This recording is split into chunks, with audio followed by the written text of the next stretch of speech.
What's up, guys? Guns, cars, bikes, cigars, of course watches too, gotta love that. I've got a real bone to pick today, and this is gonna catch a bunch of these faggots and really twist their panties up in a knot, like big time. So as you can see here, I've got an HK. This thing is brand new and I hate it. I've had every single thing, if you're new to the channel, literally, I've had everything. I've got unlimited budget. I buy whatever I want. This thing is a pile of garbage, let me tell you. So, here's what we're looking at. We've got HK VP9. This is in the rare OD green. Most of them are black.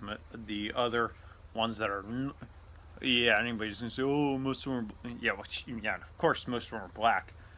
Most of them that are not black are FDE.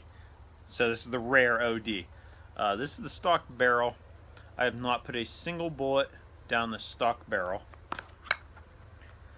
Trust me, I'm not bragging on the accuracy of this thing with this gun, because it's a huge, gross, embarrassing oversight of H&K and all these HK fanboys. Please post a comment below. Tell me I'm wrong. Do it. Seriously. Okay, so here we go. It's got these, seriously, I got this gun a couple days ago, brand spanking new, VP9 OD green. I threw the silencer co 1/2 by 28 barrel in it because I wasn't gonna buy another adapter to run on like 16 different handguns just for the H&K. So HK, go piss up a tree. Seriously, for running the metric threads. Yeah, SIG does it. Well, guess what? SIG, you can do the same thing. So anyways, silencer co barrel. Thing's unloaded. No mag. Honestly, the trigger is pretty good. I'm not gonna lie. The trigger is it's not terrible. I threw it on the scale, ran 5.1, 5.1, 4.9, 4.9, 5.1. So I would say it's an average of 5 pounds. Bah! And it is crisp. I'm not going to complain about the trigger at all. People who complain about triggers basically can't shoot to save their life. They can't shoot to save anybody's life. They can't even shoot to put a hole on a target on a plate 10 yards, 15 yards, let alone 30, 40, 50, 80, 100 yards. And that's what I'm doing. So, trigger, honestly, it's fantastic. Yeah, it's not my custom 1911s that I did myself, all that with years of experience, but seriously, it's the best striker fire trigger I've ever felt in my entire life, through all the FNs, through all the Glocks, through everything else. So you say, oh, Eric, well, hey, if the gun feels good in your hands, it's got all this other crap. I mean, look at all this crap. It's got adjustable back straps. It's got side straps too. That's a fancy thing, Eric, don't you say? Yeah, it's so you can have, I have it set as thin as possible because I'm used to shooting custom crazy thin 1911s, but you can have a thinner, like I have here. This is the thinnest left side strap for us righties, which, well, even if you're lefty, shoot righty, otherwise you're an idiot. And the right side is also thin, but you can put a medium or a large to fill the palm swell in it. But as you see here, if you run it with the thin strap, you can get the best, you know, basically that's the way to run it. So anyways, let's get to the meat of the topic. You clicked on this video because you wanted to see something that would tell you something about the HK VP9 and why it sucks massive cock. And I'm going to tell you right here. I don't have my can with me because it's connected to another gun. There is absolutely zero preload here.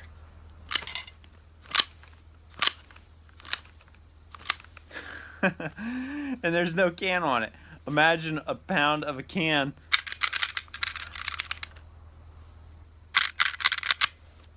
on this thing. It never goes to battery.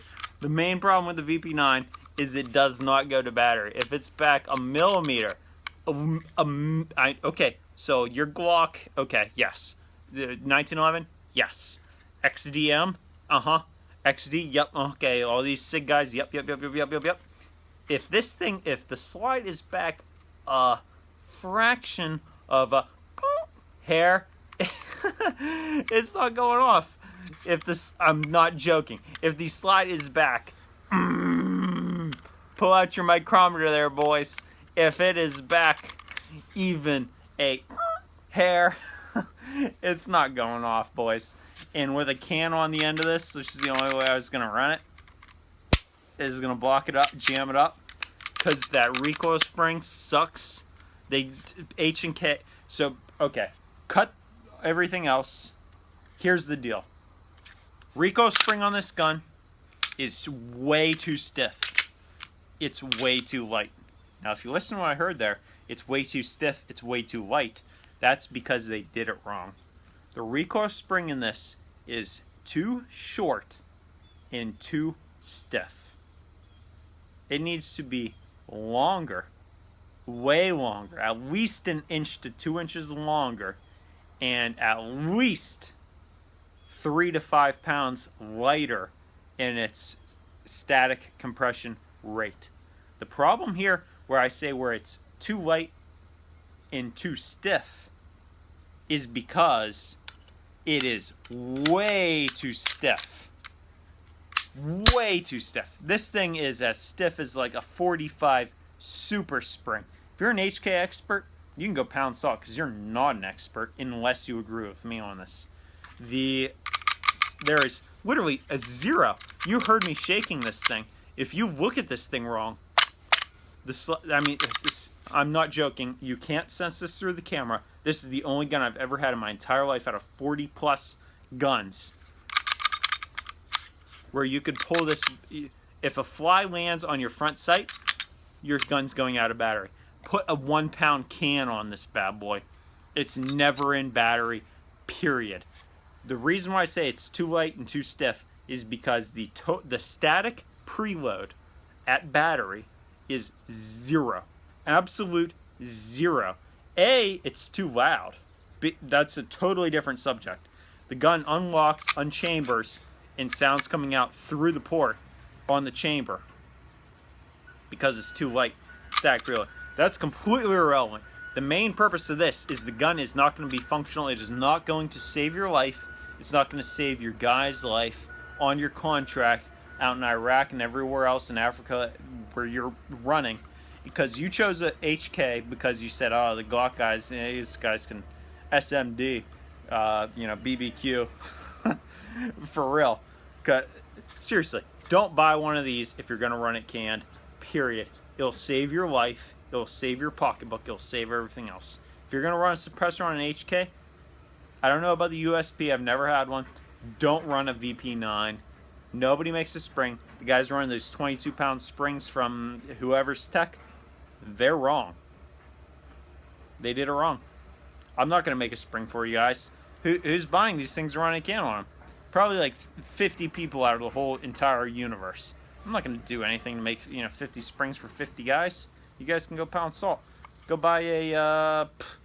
if you want to run a suppressed gun, basically what this comes down to is you're running 1911 with a can on it, period, and it's got to be a 5-inch because the barrel lockup relative to the frame and everything is the most important factor.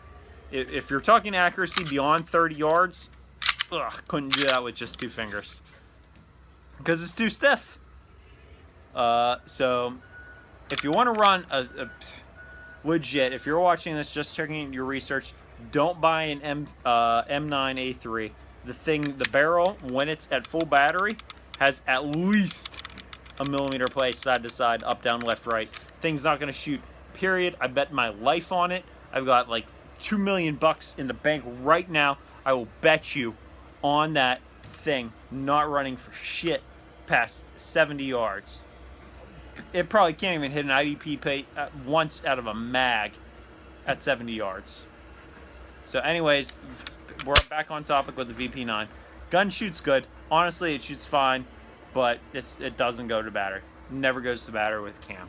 If you're going to buy one, don't.